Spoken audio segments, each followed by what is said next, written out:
ഇടതുപക്ഷം വരുന്ന നിയമസഭാ തെരഞ്ഞെടുപ്പിന് ഒരുങ്ങുകയാണ്. ഇതിനകത്ത് കോഴിക്കോട് ജില്ലയിലെ ഒരു ഉറച്ച സീറ്റാണ് എലത്തൂർ മണ്ഡലം. എലത്തൂർ മണ്ഡലവുമായി ബന്ധപ്പെട്ട് കഴിഞ്ഞ ദിവസങ്ങളൊക്കെ തന്നെ വിവിധ തരത്തിലുള്ള ചർച്ചകൾ നടക്കുന്നുണ്ട്. നമ്മളോടൊപ്പം NCP ജില്ലാ സെക്രട്ടറി ബേബി വാസനാണുള്ളത്. NCP ഇത്തവണ വീണ്ടും മന്ത്രി AK ശശീന്ദ്രനെ മത്സരിപ്പിക്കുമോ എന്നതുൾപ്പെടെയുള്ള വലിയ തരത്തിലുള്ള ചർച്ചകൾ നടക്കുന്നുണ്ട്. എന്താണ് ജില്ലാ കമ്മിറ്റിയുടെ ആലോചന? ജില്ലാ എക്സിക്യൂട്ടീവ് യോഗം ഉണ്ടായിരുന്നു. 83 പേർ പങ്കെടുത്തൊരു യോഗമായിരുന്നു.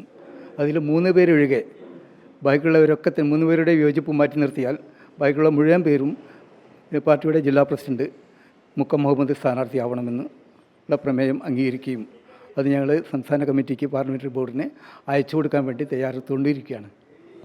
ഈ കാര്യത്തിൽ അന്തിമ തീരുമാനമെടുക്കേണ്ടത് ശരിക്കും സംസ്ഥാന നേതൃത്വമല്ലേ?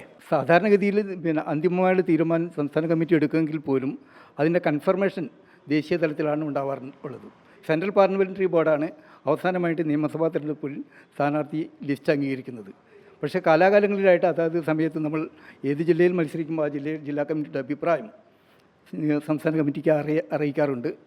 അത് അവരെന്ത് ചെയ്യും, അത് ദേശീയ നേതൃത്വത്തിനെ അറിയിച്ചു. ആ തരത്തിലാണ് അതിൻ്റെ സ്ഥാനാർത്ഥി നിർണ്ണയം നടക്കാറുള്ളത്. 2 ദിവസം മുൻപാണ് മുക്കം മുഹമ്മദിന് അച്ചടക്ക നടപടി പോലുള്ള ഒരു നോട്ടീസ് കിട്ടുന്നത്.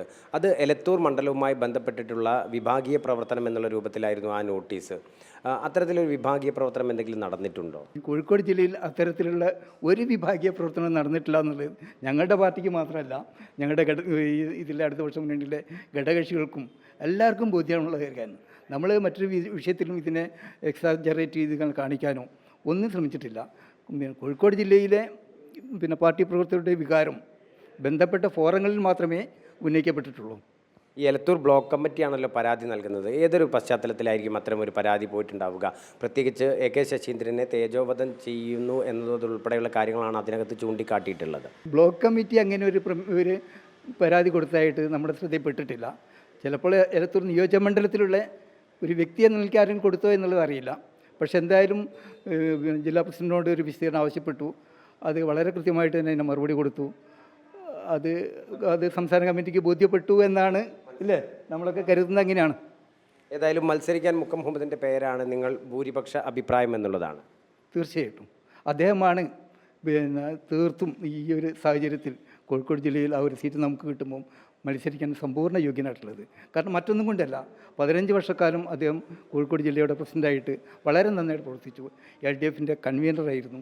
പിന്നെ ഒരുപാട് സമര പശ്ചാത്തലവും കാര്യങ്ങളൊക്കെ ഉള്ള സാമൂഹ്യ വിഷയങ്ങളിൽ, ജനകീയ വിഷയങ്ങളിലൊക്കെ കൃത്യമായി ഇടപെടുകയും ജനങ്ങൾക്കൊപ്പം നിൽക്കുകയും സഞ്ചരിക്കുകയും ചെയ്യുന്ന ഒരു നേതാവ് എന്ന നിലയ്ക്ക് അദ്ദേഹം തന്നെയാണ് ഇതിന് അർഹനായിട്ടുള്ള ഒരു വ്യക്തി.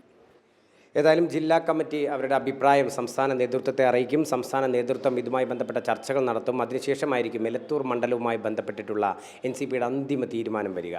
ക്യാമറാമാൻ സജി തറയിലിനൊപ്പം MM രാഗേഷ്, അമൃത ന്യൂസ്, കോഴിക്കോട്.